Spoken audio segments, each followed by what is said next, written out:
You cool, Tones? You good? Am I counting up? Yep.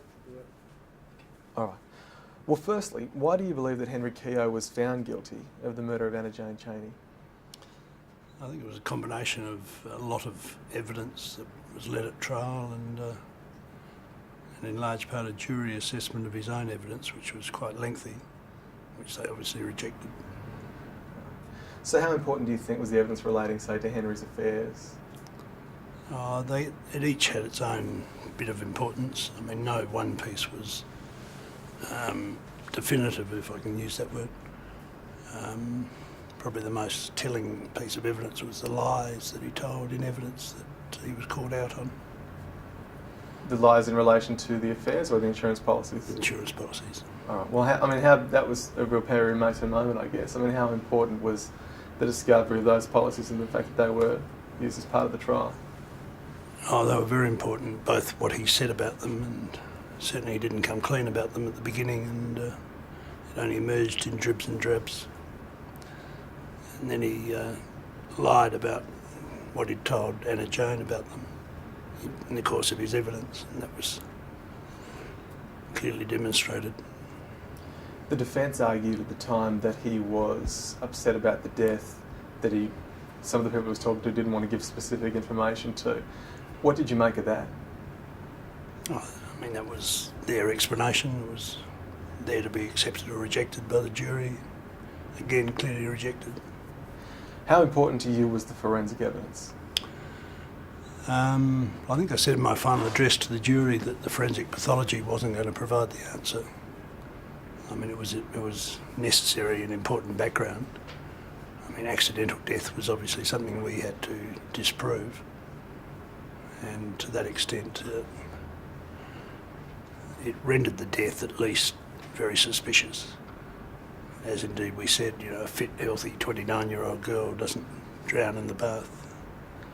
You know, Dr. James, for example, had never come across such a case, and even Professor Cordner conceded that rendered the death suspicious, and it required further investigation, which was then undertaken, whereupon the insurance policies and the affairs and the like came to light. All right.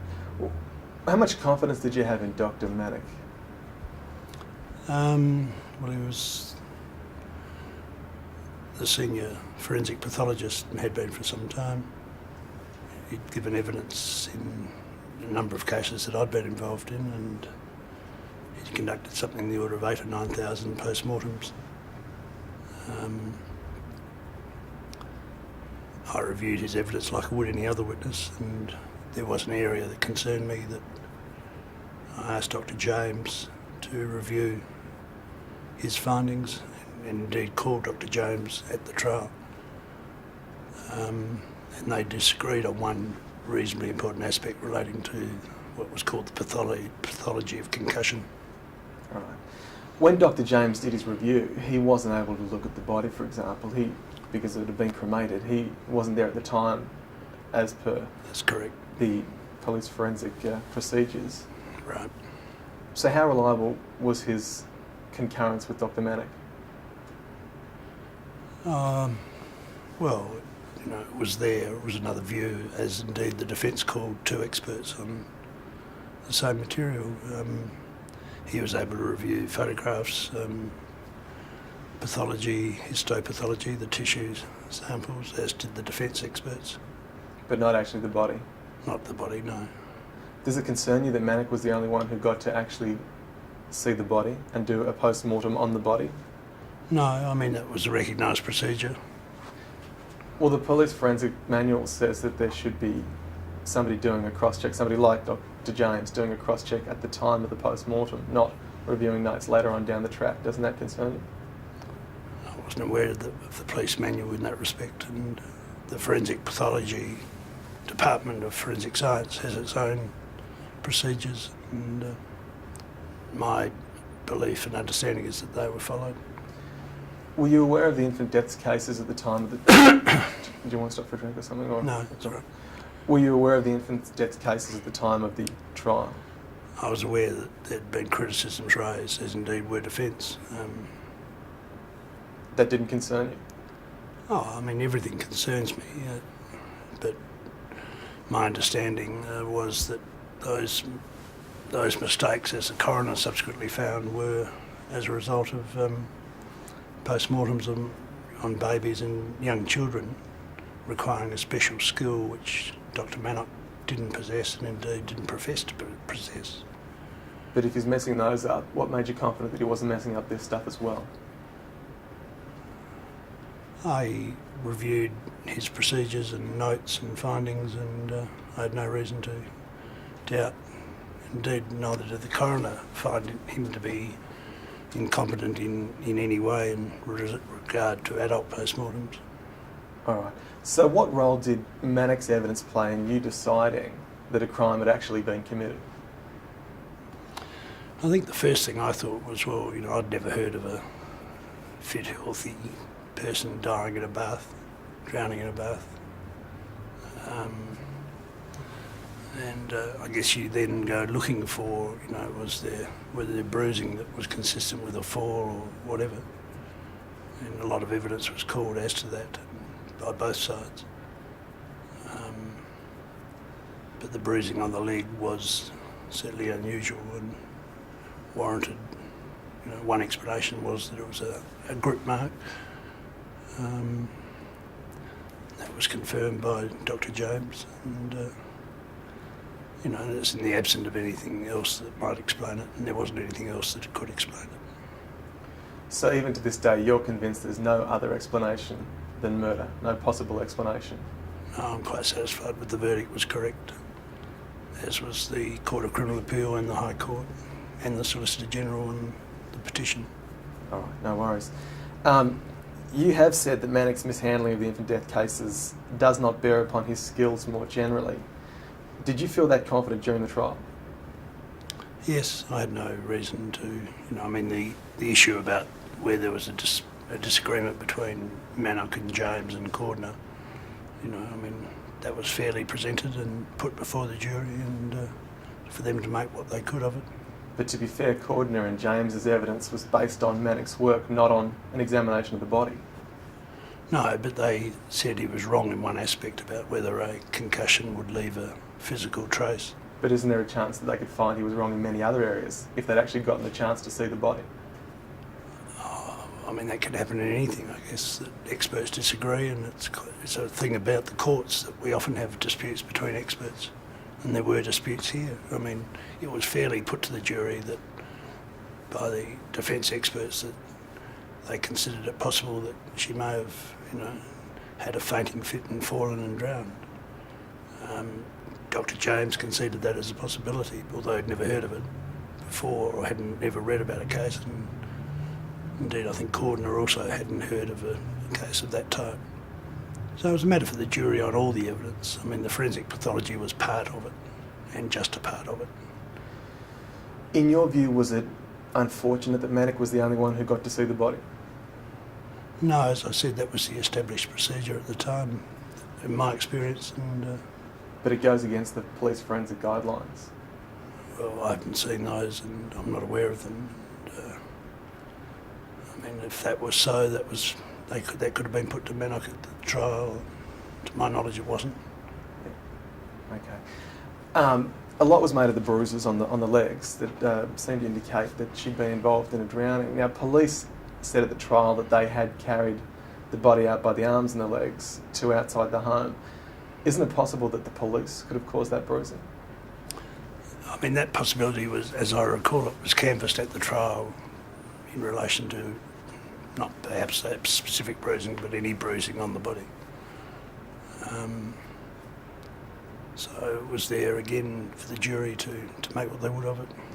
But even when you were looking at the evidence to decide whether a crime had been committed, was that something you considered? Oh yes, I think they're all, you know, I mean, you don't necessarily go to every specific thing, but you do approach the evidence critically, and I mean, I have a responsibility to only put what I believe to be credible evidence before the jury. It's not for me to make my mind up about who to believe or who not to believe, but if there is a possibility of error, then I have a duty as a prosecutor to bring that out before the court, which I did by calling James and even allowing for the fact that he hadn't seen the body. But certainly the difference about whether you get bruising through concussion was certainly brought out by the prosecution. Well, I mean, it is argued now that the bruising to the brain may have actually been caused during the autopsy itself. Was that something that was considered? As I recall it, yes, it was. And was brought out at trial. I mean, all these things are old hat in the sense that they were all available to defence at the trial, and and I personally am angry that they've chosen now to go use the media as a process when I think the proper process is back through the courts. And if there is credible new evidence suggesting the conviction was unsafe, then the court processes could deal with it. And that is the proper forum for it, not the media. What's wrong with media scrutiny? Nothing's wrong with media scrutiny, but I think to providing it's fair and accurate, and I don't think it has been to date. Not criticising this program, but I think certainly the Four Corners program was incomplete. Well, look, I'll keep working through some of the evidence stuff sure. if we can, because they're making the claims and it's important to Yep. tick them all off as we go. Now, police reportedly made a number of phone calls from homes nearby the Chaney residence on the night of the death. Did you look at why they'd be using home phones instead of mobile phones or police radios to make calls? I didn't know that fact. Does it concern you? No. Why should it? Well, why wouldn't the police just use their mobile phones or their radios if they had to call someone? Well, I don't know. You'd have to ask them. But it's not an area of concern. No. Did we want to stop? Did you want to check something with... No. No. In 1994, the use of mobile phones by the police wasn't nearly as... And those phone calls, I'd just be interested to know what you're talking about. If they're made from the kitchen, we were well aware that they were ringing for the deceased family to come and attend. Is that what you're talking about? No, from neighbours' homes. Well, I think you need to give them a bit more information about what you're talking about. I don't know. Okay. No worries. Okay.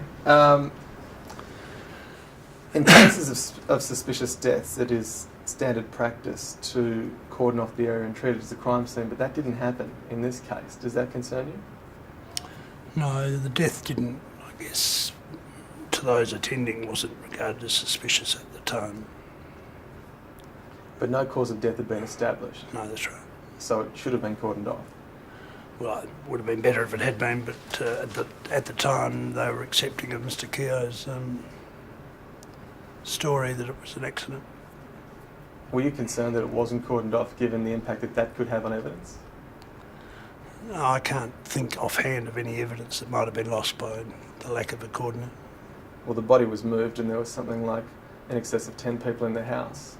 Sure, but Keogh was living in the house, and it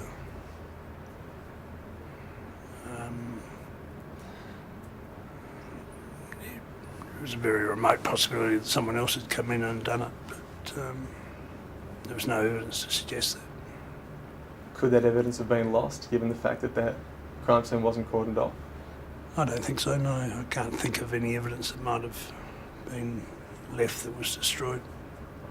No, I mean, you obviously had to get ambulance people in, and there were attempts to revive and all that sort of thing, so they would have happened cordon or no cordon, the movement of the body.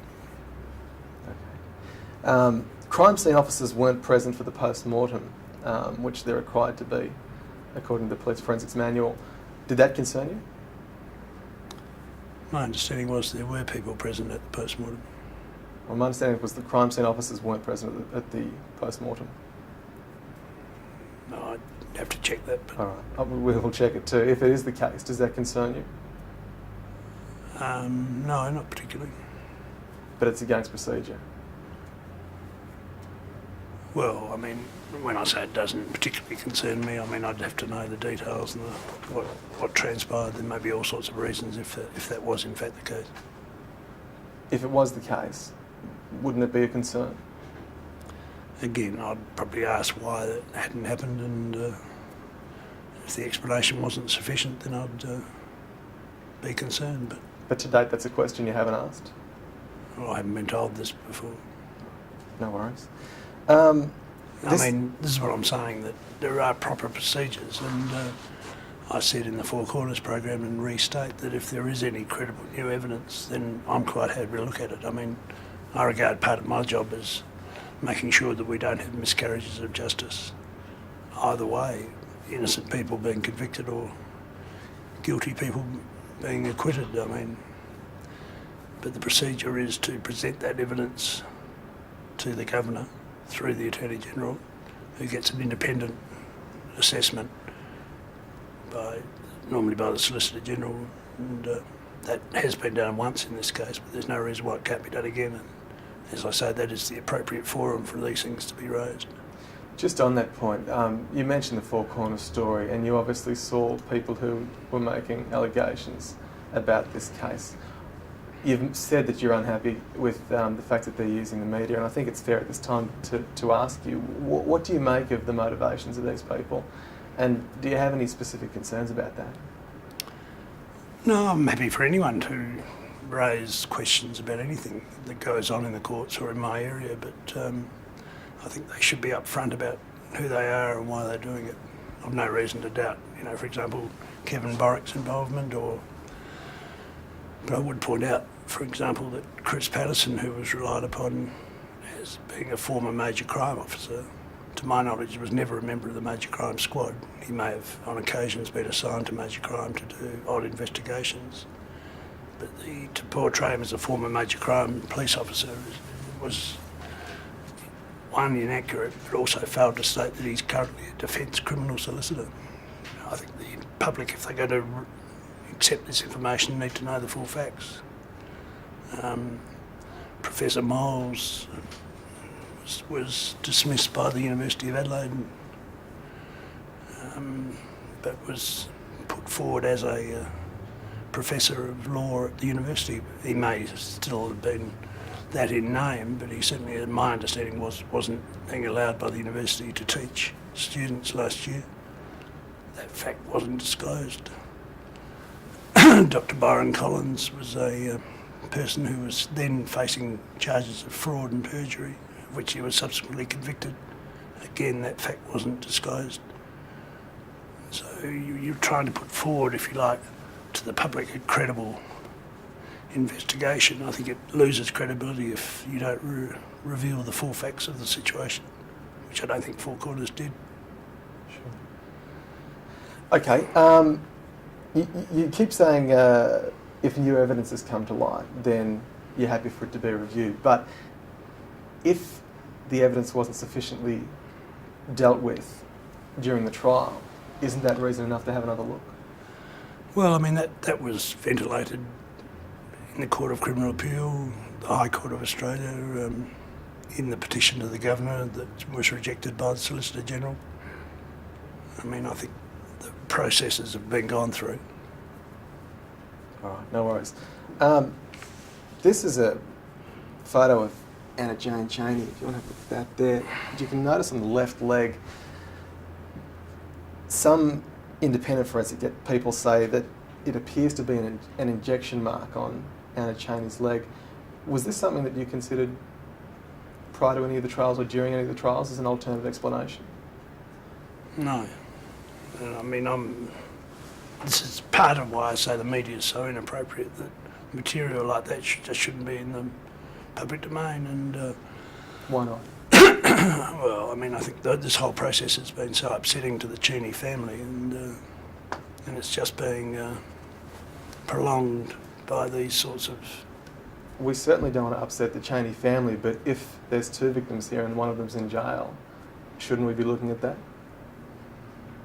Oh yes, as I said, I'm not afraid of media scrutiny, but I mean, I think it's got to be properly based, and there are processes that are appropriate that should be being gone through, and they haven't been gone through in relation to this material. And as I said, it was all material that was before or known at the trial, and if they want to talk about possible needle marks or injection marks, then it was up to them to bring it up.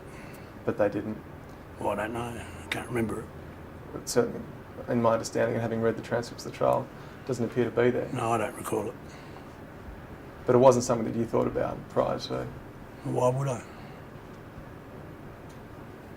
Well, just in case it had come up, it was an alternate explanation. Well, You it's the said first before. time I've ever been told that there was anyone who thought that may have been the case. Sure. I'm not having a go. I'm just trying No, to establish on the record. I understand that, but I mean, I can only think of things that are in my comprehension or that are brought to my attention, and that certainly wasn't one. Okay, that's really what I'm just trying to establish. Okay, no worries. Henry Keogh Sr. Says he witnessed Anna's father, Dr. Cheney, receiving a phone call on the Saturday morning, during which he was told that Anna hadn't died of an aneurysm. Now, the first autopsy wasn't done until the Sunday. Can you understand under what circumstances somebody could be making that claim with any authority? No, Were you aware of the phone call? no. Does it concern you? I'd need to know more about. But it's something that you didn't know during the trial? No, Okay, no worries at all. Were you concerned that the autopsy photos were taken in black and white? no. Sorry, just hang on. So, yeah, of course, of course. Are you talking about the polylight photographs? I'm talking about the autopsy photographs that were taken by the Forensic Science Centre. Well, there's a The number police took the colour photos. Which ones are you referring to? I'm referring to the There's two sets. There's the black forensic. There's yeah. black and white photographs and there's polylight photographs. Okay, the Forensic Science Centre only took black and white photographs. They've told us. Do you know what polylight photographs are? No, I don't. Right. Well, I think that's what you're probably talking about. Do you have a copy of the photograph that you're talking about? No, I'm asking why colour photographs weren't taken. Well, there's a very good reason for that. Well, do you want to tell him? Because I don't want to get this wrong, obviously. The polylight photographs are those special photographs that are taken that show up bruising. They were Yeah, but that still doesn't get away from the fact that colour photos weren't taken. well. Because every other Forensic Science Centre in interstate does take colour photos as a matter of course. This was raised at the trial.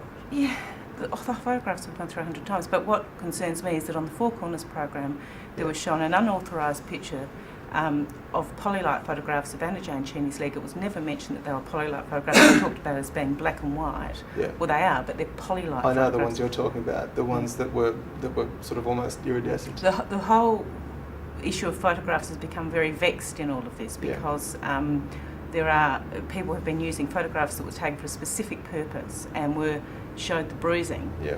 and they've been used to say that they don't reflect bruising because they've been treated as normal black and white photographs, or in fact there's Yeah. special polylight photographs. I'm aware of the mistake the Four Corners made in relation to that because I knew that wasn't a black and white photo, that they were passing off as a black and white photo. It is a black and white photo, but it's taken not, with polylight. Yeah, it's not like you and I would consider a black and white photo. That's right. That was an error made on Four Corners. I just hoped No, I am aware of that. Wasn't But going to be. it was a black and white photo, but it's not what you and I would conventionally call it because it was taken It's using specifically using a special light. that shows bruising. All right, Yeah. sorry.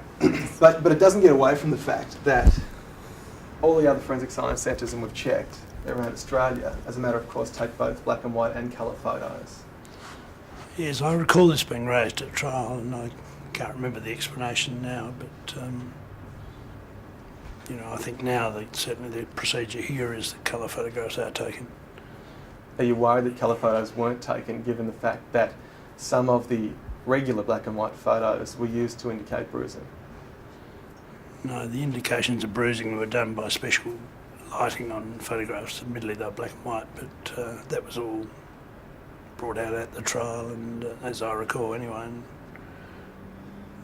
so that the explanation is there before the jury. I mean,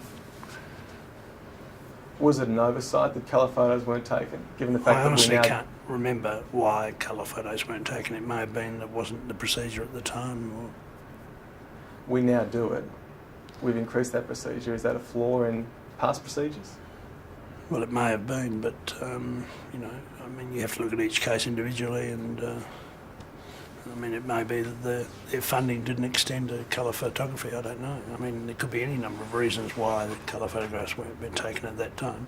Well, certainly the current head of the Forensic Science Centre says that it was a money issue back during the trial. Well, it may have been. I honestly don't remember. Okay, no worries.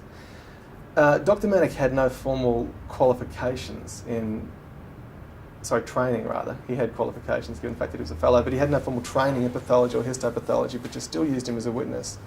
Why? Well, I think we used Dr. Manock first and foremost because he was the one who conducted the post-mortem examination. He was the senior forensic pathologist in this state. Yet he had no training in pathology or histopathology, and you were still confident enough to use him as an expert witness. Yes, he had vast experience. But just because you do a job often doesn't mean you do it well. No, that's possibly true, but I had confidence in Dr. Manock from previous cases that... Do you still feel confident about Dr. Manock now? Yes. Okay, no worries. You're obviously aware that a reenactment of the drowning has been done. Now, the other people, forensic folk, argue that Manock's drowning theory is improbable, and a professor of anatomy says that the theory is, quote, totally implausible. Does that concern you? I know nothing about it except the abysmal, again, media coverage of that. Or does it concern you that a professor... Excuse me, sorry, almost I need a drink. Does it concern you that a professor of anatomy says that the drowning is totally implausible?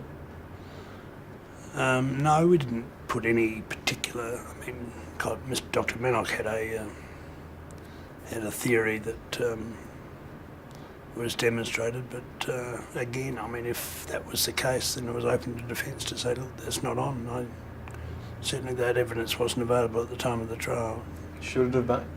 Well, I mean, if I think of defence, and he was represented by a very experienced defence counsel.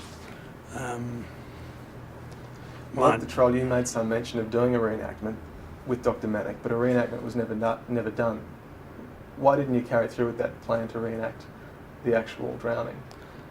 We never had a plan to reenact anything, as I recall.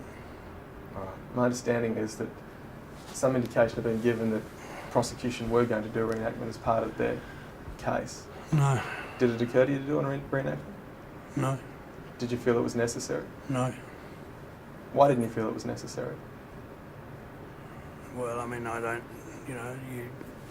that's something that the bath, or a replica bath, was tended to give the jury ideas of dimensions and sizes. But reenactments, in my experience, can be as dangerous as speculation. Why do police do them so often then? Oh, mate, you have to ask them, but to understand certain angles,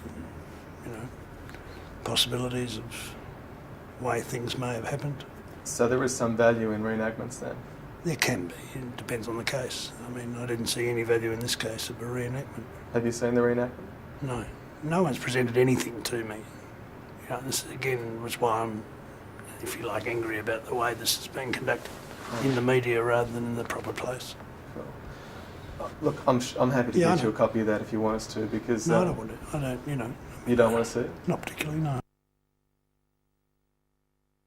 Did you want to go over something and clarify something?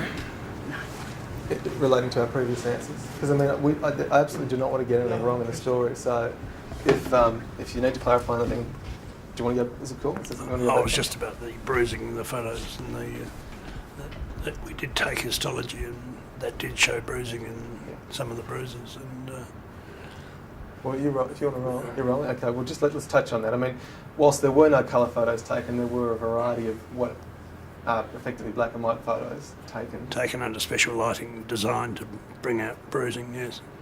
So in your view that was adequate? Yes, I had no reason to doubt the adequacy of those.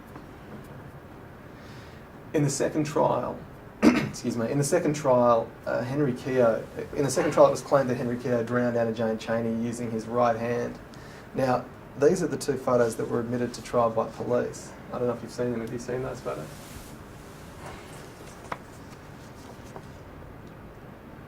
No. Can you see anything irregular about those photos?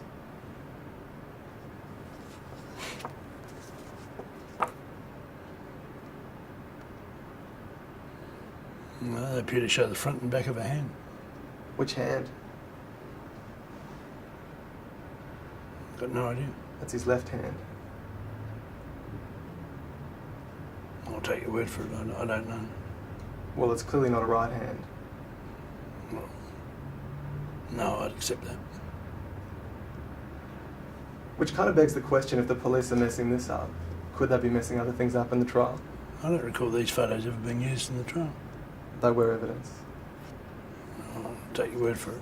But as you say, just looking at them, it's obvious that it's not a right hand. I mean, whether the photograph's been transposed in the reproduction, I don't know.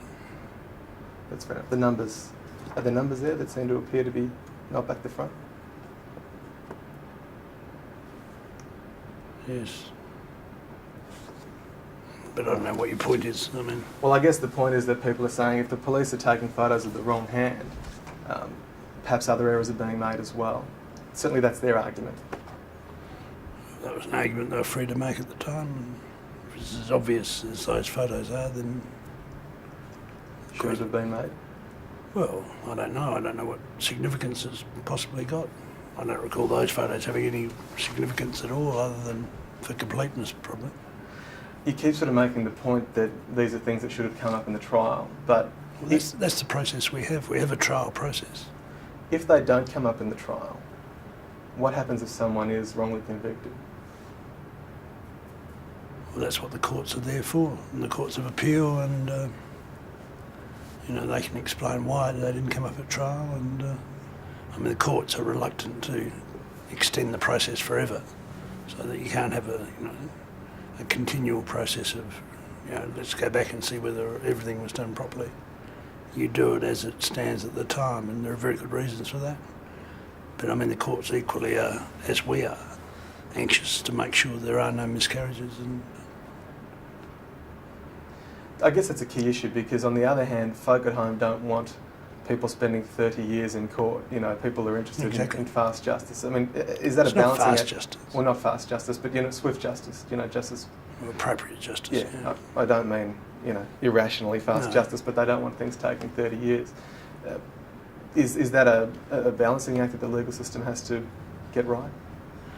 To some extent, but I mean, the predominant one is to make sure that it's right justice. That there are no miscarriages, as I said.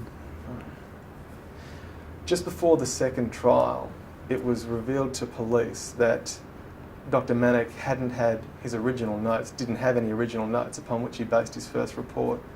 Did that concern you?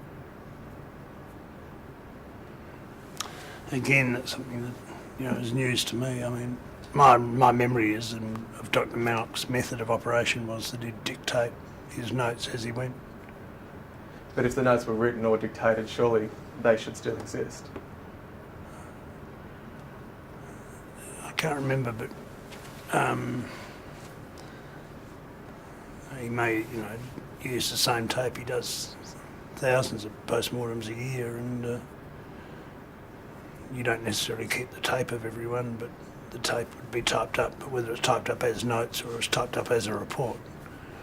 And my memory, I think, is that he tended to have them typed up as a report, and then would sign off on the report. Right. And And just certainly reuse the tapes. Well, I don't know. I would imagine that's the case. Okay. And my memory is that he did refer to those reports. I don't record any issue being raised about no notes being available. All right. Well, this is a police case running sheet that shows that in 1995, the police were told that no notes were held by Manick and that the DPP, Rofe and Gray, were following up and will deal directly with Manick themselves. Have you seen that? No. What happened there? Well, I would imagine that if we were told this, we would have asked Manick, what happened, and as I said, if the procedure was as I just said it, that he dictated them and they were then typed up as a report, he would have told us that, look, they are the notes, if you like, because he would have read the report and signed it off while the post-mortem was still fresh in his mind. So it wasn't a concern that we'd gotten to the second trial and we'd only then learnt that Manick didn't have his original notes on tape or written down? Well, depending on what you mean by original notes. I mean, if Or the notes he made if during the autopsy? Well, as I said, as I recall, his operational procedure was to dictate them. Now, I'm not concerned that he no longer had those. If he had signed off as he did on the post-mortem report, which would have been those dictated notes typed up and checked by him. All right. Anna's face, while she was still at the house, was made up and her hair was combed, indicating that somebody had dealt with the body. Didn't that concern you? I don't know what you're talking about. Well, there are photos that were taken by police at the time that show her face unmade and her hair messy, and then later photos show that her face had actually been made up and her hair had been combed, which would indicate that somebody had made her hair up and given her makeup. Were you aware of that? No, Does it concern you? no. Doesn't concern you that somebody's taken the time to do her makeup and hair and therefore may have done other things to the body? What, like bruise it or something? Well, who knows? I think that's the question. Well, I think it's the question, but I mean, I think you can speculate on these sorts of things forever. But what they should be, as I keep saying, is they should be put before a court and said, well, are they of significance or not? Well, if they were put before a court, would you consider them significant? It's not for me to make those decisions. That certainly I don't regard as significant. But it does indicate that somebody's been dealing with the body. That's your interpretation. There may Well, be how else does she get made up and get her hair done? I've got no idea. But I mean, it may be someone who just out of respect for a dead person, you know. Which is fine, except it does indicate that somebody has been dealing with the body. It may have been the coroner's assistant, I don't know. Making her up at the scene of the death. Look, I honestly don't know, but it doesn't concern me. Okay, that's cool. I'm just Yeah. asking. Yep, no worries. There's evidence that Anna Jane Chaney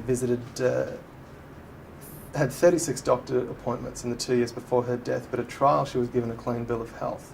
She had visited the doctor 36 times in 2 years, and it appears that she visited at least 5 different doctors and specialists. Were you aware of that at the time of the trial? We were aware of her previous medical history, and that was made available to defence and to do what they want with.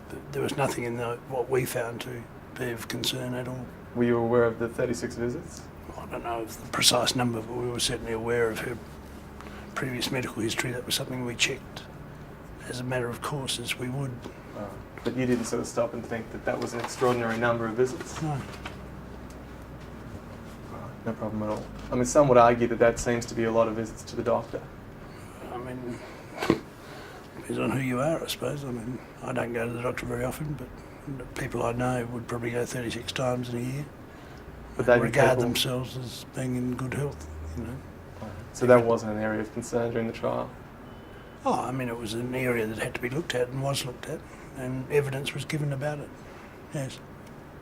But no, in the transcript does it mention the frequency of visits or the number of doctors? It almost looks like doctor shopping. Why?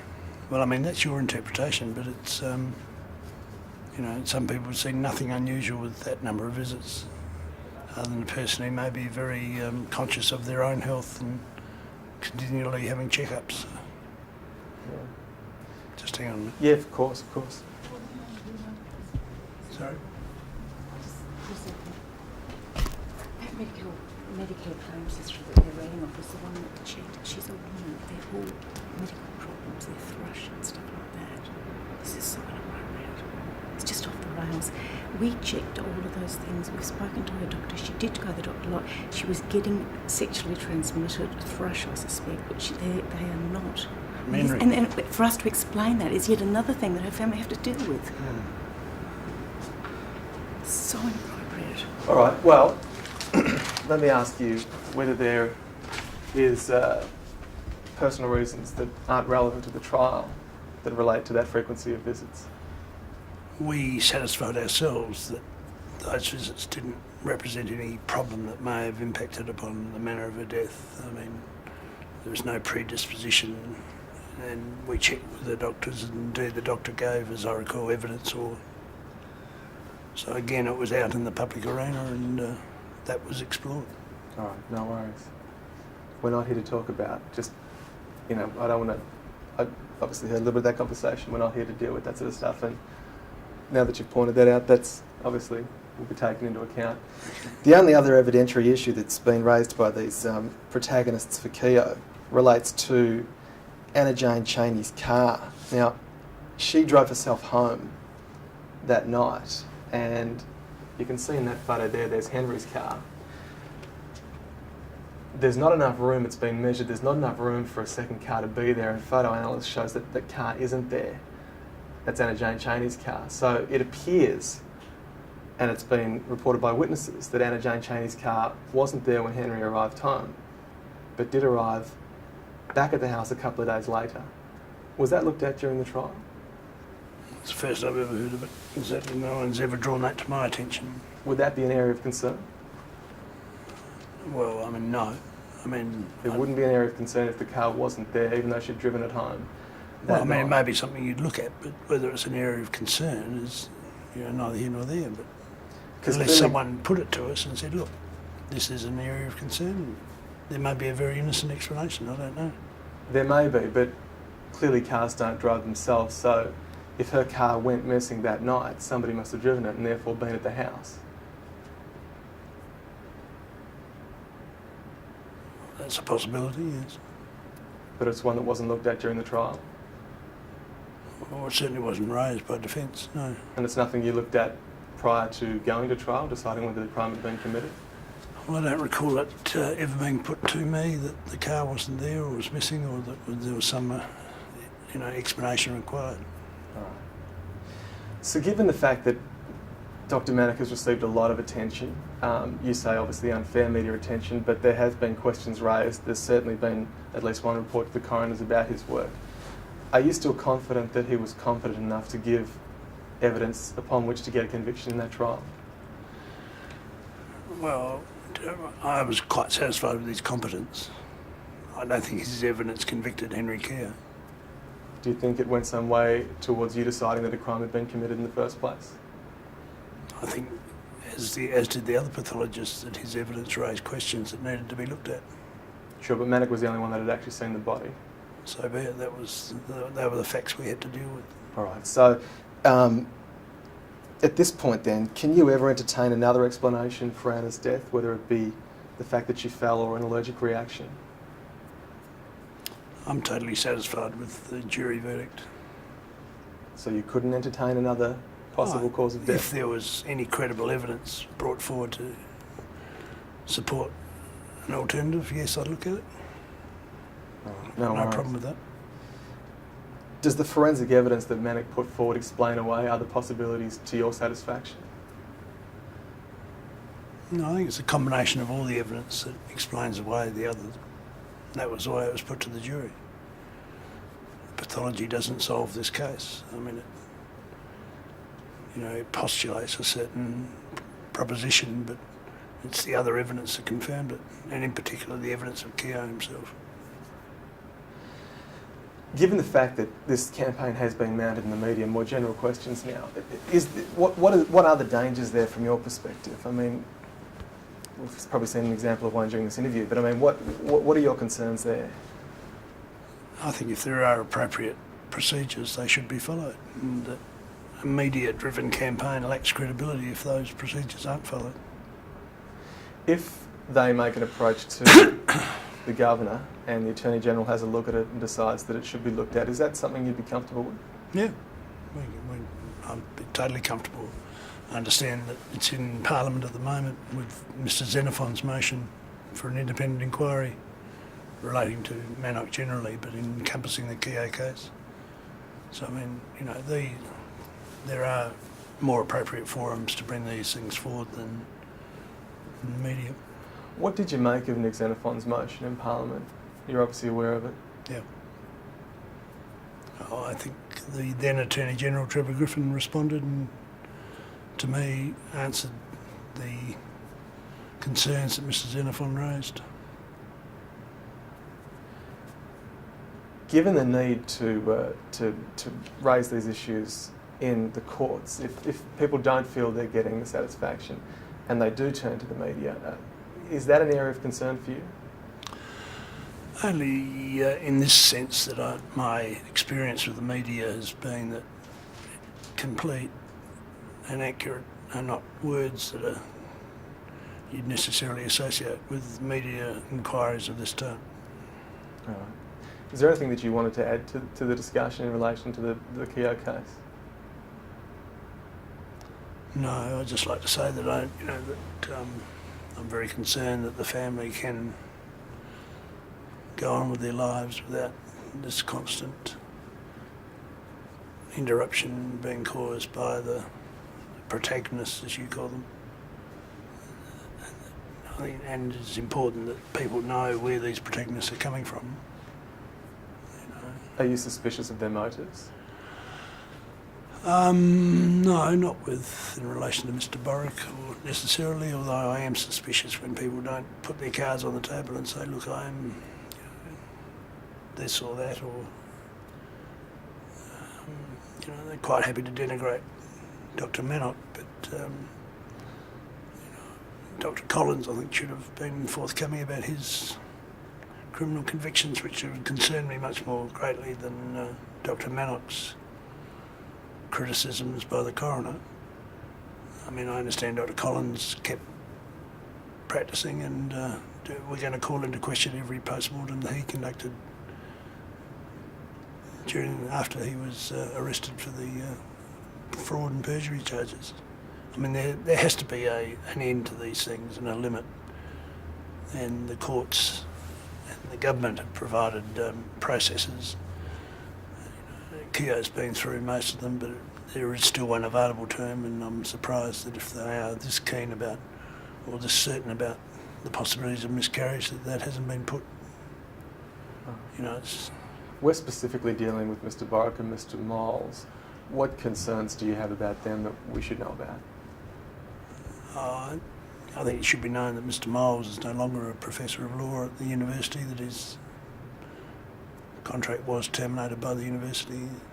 I don't know the background to that, but certainly this sort of campaign shouldn't be given credibility by associating it with a professor of law, which he is no longer.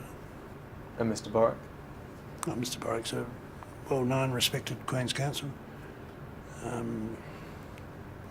have great respect for Kevin and his abilities, but I don't know. That isn't a problem for me. I mean, if Kevin sees there are things, and he's the president of the Australian Criminal Lawyers Association, and certainly these sorts of things, possible miscarriages, are something that they are rightly interested in, and I respect Kevin for taking it, although I would expect him to take it along the proper processes rather than playing to the media. Excellent. That's Okay. great. So, thank you. You happy with that? Right, yep. Thanks, Paul.